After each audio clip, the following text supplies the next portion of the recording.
Hi, Michael Stokes at the Financial Coaching Group. In the next 4 sessions, what I want to cover is dispelling the myths of investing. Today I want to cover number 1. All of these myths will spell the death of any portfolio performance. Here's myth number 1.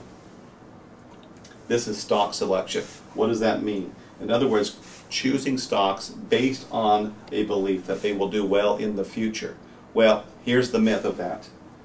The myth is investment advisors or some professionals have the ability to pick stocks based on some kind of predicted value. They have some kind of superior skill that things are going to do well in the future. Well, what we did is we went out and purchased some very expensive software to see if this really is true. Here's what we found. We went back and we chose all the data from 1923 to the end of 2008 and showed every different fund that was open, closed, or still alive today. And here's the results. First of all, the number of funds that were open at the end of 2008, as you can see right here, was 26,996 funds. Well, since inception, the number that were born was 40,175 funds. Well, do the math. That means during that period of time, the number of killed funds were 13,179.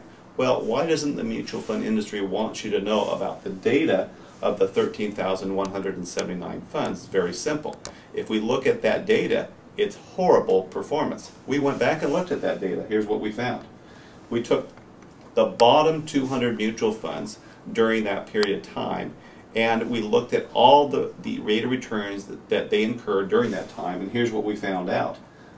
74.7% negative return for that. Do you ever see those returns on CNN or CNBC or any of the financial channels? No, you don't.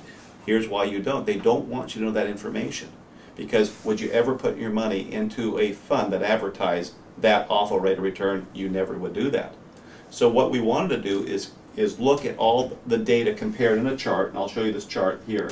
This goes back to 1973. We took the average of all mutual funds, compared it to the S&P 500 index, and compared it also to the CRSP, which is the Center for Research of Security Prices out of the University of Chicago. And what we found out, a $100,000 investment in 73 on all average U.S. mutual funds, not including the dead funds, yielded a return or a balance of $1.5 million.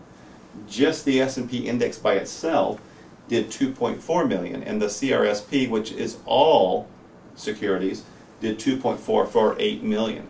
Now let's take that same information, the same time period, the same investment, and let's throw in the old or the data from the dead funds or the funds that were merged together. Okay? So before we do that, I got to make mention how that $905,000 was lost for stock picking during that period of time as well. Okay? So we take the average of all mutual funds, throw in the old data, and what we find is that $100,000 investment only had a balance of $907,000 at the end of the same period of time. If you were to take any type of portfolio from a conservative to an aggressive nature, and you invested in total diversification on a global level, here's what you would find. That same, on a conservative, that same amount of money, $2.5 million as compared to $907.